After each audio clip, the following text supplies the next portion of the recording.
कुर्ग मैसूरू और बेंगलुरु के बीच में पड़ने वाला एक कोस्टल टाउन है। मतलब इस टाउन सागर से मिला हुआ है और कहा जाता है कुर्ग एक ऐसी जगह जो भगवान की किंगडम की एक पार्ट है। कुर्ग में बहुत खूबसूरत लड़कियां, मेटेरियल मैंस मतलब युद्ध जाति की यहाँ बसवास है और इसमें बहुत खूबसूरत वाइल्ड क्रिएचर्स भी है। कुर्ग जिस जगह को कोडागू नाम से भी जाना जाता है, दरअसल कोडागू में बहुत सारे लोग मानसून की टाइम में घूमना पसंद नहीं करते क्योंकि उस टाइम पे बहुत ज़्यादा बारिश होता है।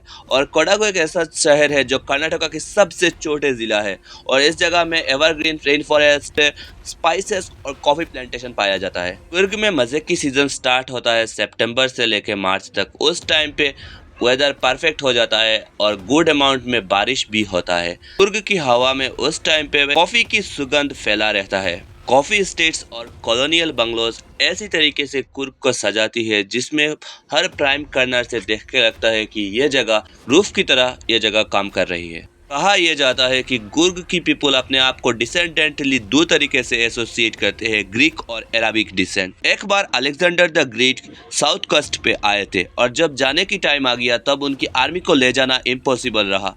तब अलेक्जेंडर की आर्मीज कुर्ग में रह गए और वहाँ सेटल हो गए।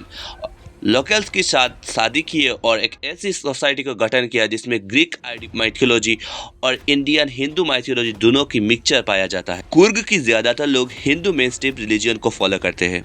तो फिर कोडावाज अपने आप को क्यों अरबिक डिसेंट समझते हैं?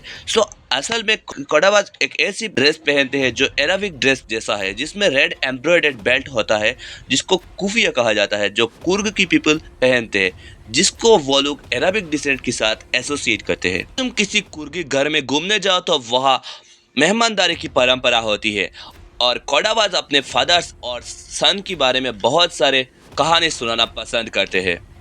कुर्ग की कुछ फैक्ट ऐसा भी है कि कुर्ग रेजिमेंट इंडियन आर्मी की सबसे खूबसूरत वेल डेकोरेटेड आर्मी रेजिमेंट है। तुमने कभी जनरल करियप्पा की नाम सुना है? हाँ, वही इंसान जो इंडियन आर्मी की फास्ट चीफ थे वो भी कुर्ग से थे। मतलब ही वाज आल्सो ए कोडावास। कुर्गी लोग एकलौते इंडिया में ऐसे लोग हैं जो किसी भी लाइसेंस के बिना अपने साथ अग्नेस्त्र रख सकते हैं। कुर्ग में एक ऐसी खूबसूरत रिवर बहती है जिसको कावेरी रिवर नाम से जाना जाता है, जो कुर्ग सिप की पहाड़ियों और जंगलों से अपने वाटर को सोर्स करती है। इन वाटर्स में एक ऐसी फिश रहता है जिसको महाशीर फिश कहा जाता है, जो सबसे बड़ा फ्रेश वाटर फिश है और किंगफिशर इन फ्रेश वाटर्स में जंप लगा के अपने खाना ढूंढती है। दूसरी तरफ कावेरी रिवर के आसपास लंगूर्स और स्क्विरल्स आधे खाए हुए फ्रूट्स को फेंक देती है इतनी क्लियर वाटर पे, जो एक रिपल इफेक्ट को जन्म देता है।